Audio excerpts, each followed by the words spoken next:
But Henry knew how to make it happen. He turned to the country's famous iron-making region, the Weald, and gave his engineers a mandate. The difficulty with casting in iron, a large piece like a cannon, was the fact that, for a start, iron had to be melted at a much higher temperature. There was only one way to get the temperatures high enough, an engineering wonder of the time, the blast furnace.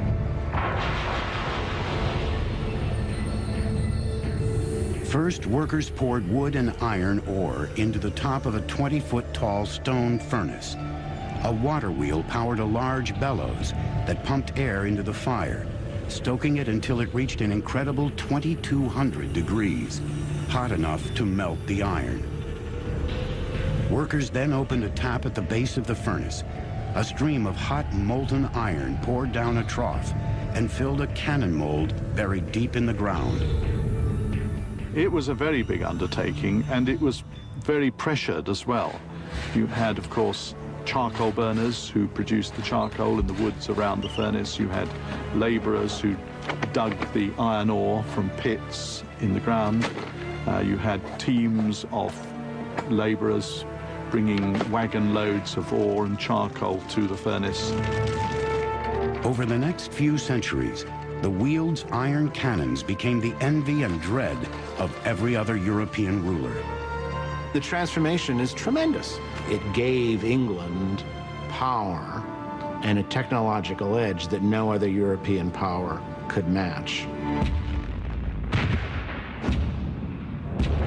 In just 30 years, Henry had built his navy into a powerhouse, but he would never live to see his ultimate dream of European conquest. Enormously obese, his oversized appetites finally betrayed him. He died in January 1547, leaving a legacy of brutality and innovation that stands through the ages. His reign had laid the seeds that would explode into a mighty empire. And Henry lays the foundations all right by building a navy, by building this notion of Britain as forming an empire, an imperial presence in the world. Backed by the growing power of their navy, England's empire would expand over the next 150 years through colonization and conquest.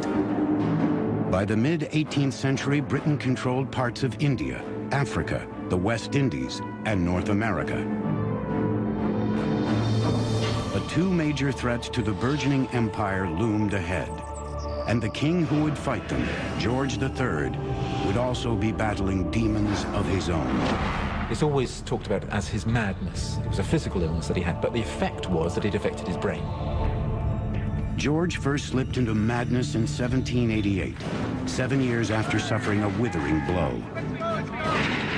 A small territory a world away had defeated the mighty British in a war of independence. It was called America. When the British troops leave Yorktown, when they surrender, they play this tune, "The World Turned Upside Down." And that is really how it seems. The world hasn't turned upside down, the world's gone mad. When rebels win. Over the next decade, George's world slowly caved in on him. Then in 1804, another threat would send the king and his empire spiraling to the brink. French Emperor Napoleon Bonaparte. By the early 1800s, the tyrannical conqueror was quickly overtaking Europe. England was his last obstacle to continental dominance. He was as large a threat as the Nazis were in the Second World War. He was amassing the forces for an invasion of the British Isles. England's Royal Navy had become a major force at sea, and in 1805, it faced Napoleon's invasion threat head-on in the momentous Battle of Trafalgar. Using fearless naval tactics and the most technically advanced ships of the age, England annihilated the combined forces of the French and Spanish fleets. Trafalgar confirms Britain's position as the supreme maritime power, and the British emerge as the unsurpassed masters of those naval technologies. But by the time of Napoleon's final defeat in 1815, King George III was permanently gripped by insanity, becoming a mere figurehead of power. His mind is completely gone.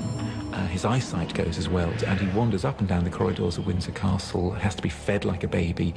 Long beard, long hair, no idea what day it is. It's just very sad. By this time, England was growing rapidly into a superpower, based on the supremacy of its naval engineering. But it would be another realm of technical superiority that would catapult the British Empire to global dominance. The 19th century was about to usher in a period of engineering invention not seen since the Romans. The Mary Rose sank in a battle with the French in 1545. In 1982, the ship was raised from the bottom of the sea.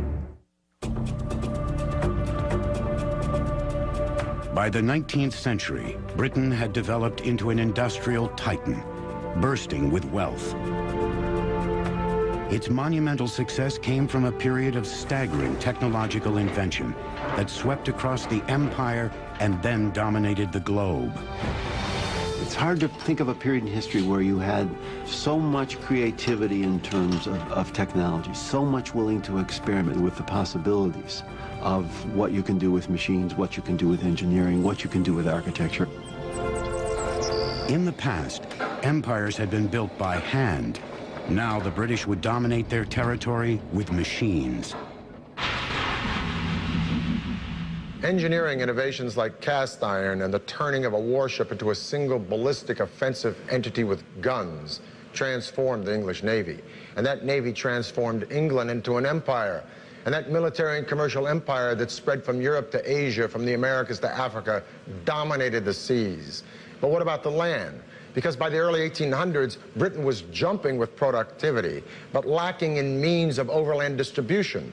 Well, in 1782, a man named James Watt perfected an engine driven by steam. But it was 40 years later that George Stephenson and his son Robert took that engine and with a firebox, boiler, piston, and a remarkable invention called the chimney, powered a locomotive called the rocket over tracks at the blistering speed of 29 miles an hour and revolutionized overland commercial transportation with the railroad. The rocket was not the first locomotive, but its unique engineering features proved that steam trains were the force of the future. The key to its speed was in its engine. A series of copper pipes carried hot gases from a coal-fueled firebox through a chamber of water, bringing it to a boil. This created steam that rose up into a dome and was forced through a valve into a cylinder. The intense pressure from the steam pushed a piston rod that connected to the wheels of the locomotive, powering it forward. By venting the exhaust steam out of a chimney instead of the cylinder, fresh air was sucked into the firebox, stoking the fire. With this advance, the rocket could charge ahead at blazing speeds. Of all the locomotives that were imagined at the time, it's the one that looks the most like a locomotive will. I mean, it's going to be improved in innumerable ways, but that basic machine is the one that emerges as a locomotive for the next century.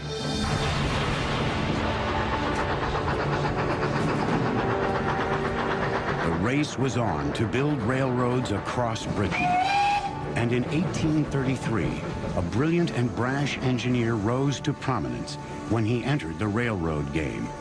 His name was Isambard Kingdom Brunel. Brunel was a real showman. He dressed well, he had a beautiful wife. He was a celebrity, and he knew how to play that to a hilt. He was also a workaholic.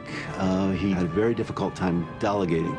Brunel had a bold vision for his railway.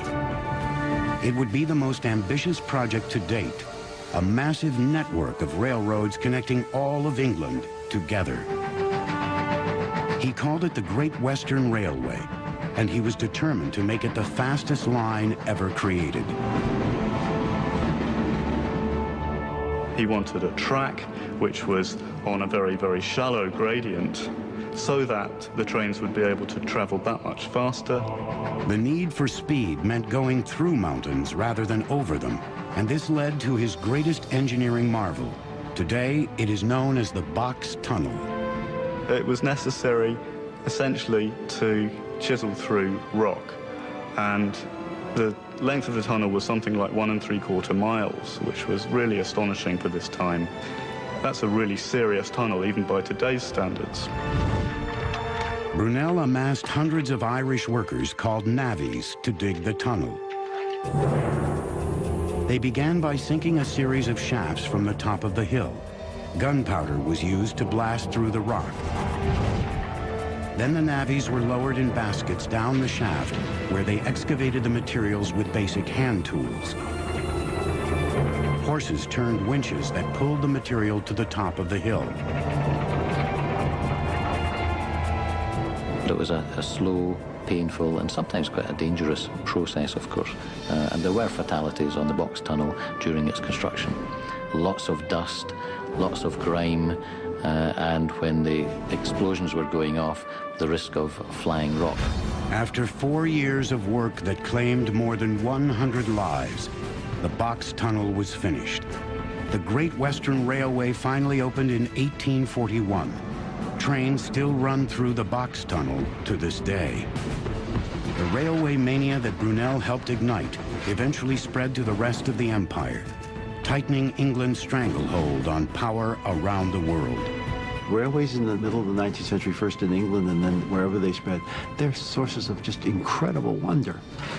They're big, they're loud, they're dirty, and they're just power. And they represent speed, they represent the conquest of space and time. They're literally awesome machines. With the runaway success of the railway, Britain was now decades ahead of the rest of the world in modern engineering technology. Their empire was fast approaching its apex. But a staggering blow to its nerve center would rattle the empire to its very foundations.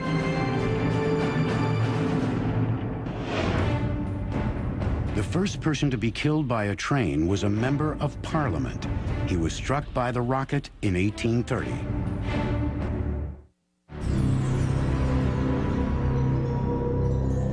October 1834. In the dark of the London night, a violent fire rages through the very heart of the British Empire, Westminster Palace.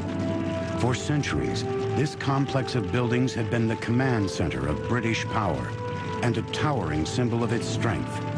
Now, as flames turn the palace into a roaring inferno, thousands watch in shock and horror, wondering what will become of their mighty government.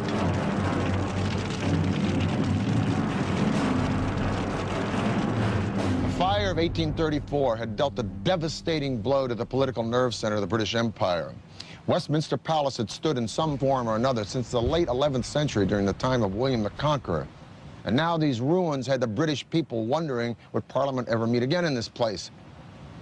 Would Parliament ever rise and vote again in these magnificent buildings that had given birth to the modern political process?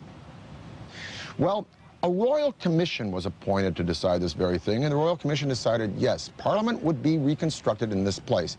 But now a more difficult question came up. What would these buildings look like? Would they be neo-Gothic, French, Italian, or English? Or would they be the perpendicular style of Elizabethan Tudor or English Renaissance?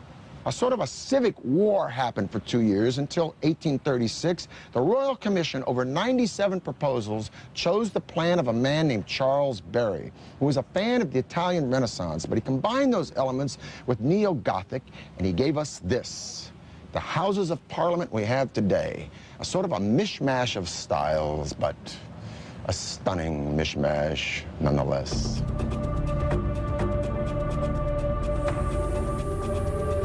From the ruins of the old Parliament, British architects would design a government building of staggering proportions, twice the size of the U.S. Capitol.